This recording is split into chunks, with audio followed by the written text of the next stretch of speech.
धन्यवाद। आदमी पार्टी की डर्टी पॉलिटिक्स जो पानी को लेकर लगातार बयानबाजी वो कर रहे थे, आज उस पर माननीय न्यायालय ने कटाक्षेप कर दिया, अपना निर्णय सुना दिया। दिल्ली के वासी एक एक बूंद पानी को तरस रहे हैं और पिछले 15 दिन से दिल्ली के मुख्यमंत्री अरविंद केजरीवाल और उनकी मंत्री आतिशी भारद्वाज या दूसरे मंत्री, उनका एक ही रोना था कि हरियाणा हमें पानी नहीं दे रहा, और हम बार बार साक्ष्य रख रहे थे कि हरियाणा अपना पानी पूरा देगा। ये लोग सुप्रीम कोर्ट गए, तब भी हमने कहा कि आप जाइए सुप्रीम कोर्ट, निर्णय वही होगा। और आज माननीय न्यायालय ने स्पष्ट कर दिया कि आम आदमी पार्टी और कांग्रेस के भ्रष्टाचारी गठबंधन की सरकार जो हिमाचल में भी चल रही है, उसको अतिरिक्त पानी देना पड़ेगा और वो पानी दिल्ली पहुंचेगा। उस निर्णय से ये स्पष्ट होता है कि पिछले 15 दिन में जितना झूठ आम आदमी पार्टी के मुख्यमंत्री और उनके मंत्रियों ने बोला है, दिल्ली वालों से ने माफी मांगनी चाहिए।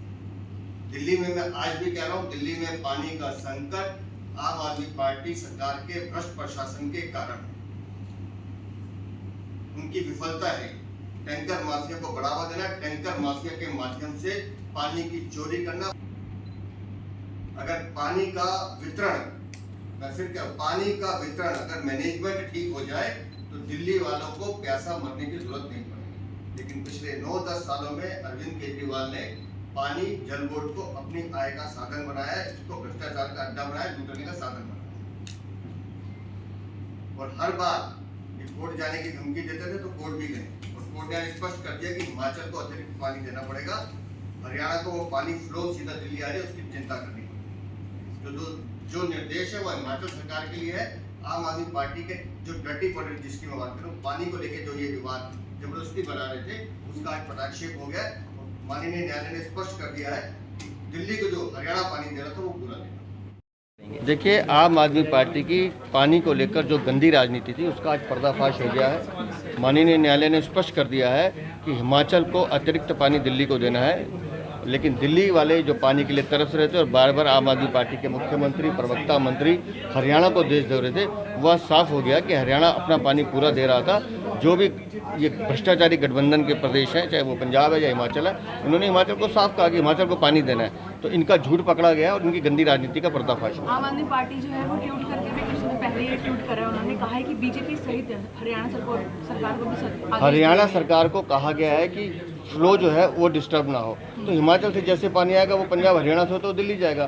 तो हरियाणा को सिर्फ फ्लो को मेंटेन करना है, लेकिन पानी अतिरिक्त हिमाचल को देना है। इसलिए अभी भी मैं कह रहा हूँ, आम आदमी पार्टी से गंदी राजनीति को छोड़े और दिल्ली वालों को उनके हक का पानी देना शुरू करें। जी, सवाल है, देखा जा रहा है जो माफिया टैंकर है उनको किस तरह से आप लोग, माफिया टैंकर की गोद में दिल्ली सरकार बैठी है। मैं फिर कह रहा हूँ, पानी के टैंकर माफिया के साथ मिलकर दिल्ली सरकार के विधायक पानी बेचने का काम करते हैं। देखिए, अगले महीने से मानसून आ रहा है और तक नालों की सफाई भी पूरी नहीं हो पाई, क्या कहेंगे? ये दिल्ली सरकार की और विफलता अभी आपको दिखाई देगी। मानसून सर पर है, अभी तक नालों की सफाई शुरू नहीं है। नालों की सफाई के नाम पर फिर चोरी की जाएगी, पैसा खाया जाएगा और फिर आज जो दिल्ली पानी के लिए तरस रही है, फिर बाढ़ के साथ उस समय हाहाकार मचेगा। तो दिल्ली सरकार दिल्ली को लूटने का काम करती है, इसलिए इस सरकार को अब अलविदा कहने का समय आ गया। ठीक है, बहुत ज़्यादा मार्जिन जीत के आए हैं। देखिए, जनता का प्यार आशीर्वाद मुझे उन्होंने दिया है। उनको लगता था कि मैं काम कर सकता हूँ। मेरे 15 साल का राजनीतिक अनुभव जो है, प्रशासनिक, जब मैं स्टैंडिंग कमेटी चेयरमैन था, मेयर था, निगम पार्षद था, तो उन लोगों ने मुझे स्वीकार किया है और जिसको हराया है वो उस व्यक्ति का भी लोगों ने काम देखा था जो 5 साल था। बीजेपी के नाते उन्होंने उस सीट को बर्बाद कर दिया था और उस कारण से मुझे जनता ने स्वीकार किया है और सबसे बड़ा बिग मार्जिन दिल्ली का मुझे दिया है। ये मेरी जिम्मेदारी भी हुई है कि मैं उस जिम्मेदारी को निभाऊंगा। बड़े मार्जिन के साथ लोगों की बहुत अपेक्षाएं हैं, उनकी अपेक्षाओं पर खरा उतरूंगा। अगर बात की जाए तो उत्तरी पश्चिमी दिल्ली में बहुत ज़्यादा चैलेंज है, बहुत काम है, क्या कैसे संभालेंगे? कोई चैलेंज नहीं है। मैं काम करना भी जानता हूँ, काम करवाना भी जानता हूँ। अगर पानी की बात की जाए, जिस तरीके से पानी की बात की तो प्लानिंग 2025 में जब जीतेंगे दिल्ली विधानसभा में तब करेंगे। 10 करोड़ लोगों को नल से जल देने का काम देश के प्रधानमंत्री ने किया है।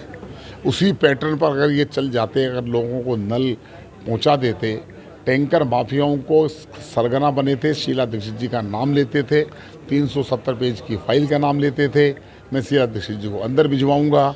शीला दीक्षित जी स्वर्ग में चली गई, आप अंदर चले गए, अंदर चले गए, बाहर चले गए, अब अंदर आने वाले नहीं हो, बाहर जाने वाले नहीं हो। आपकी स्थिति ये है।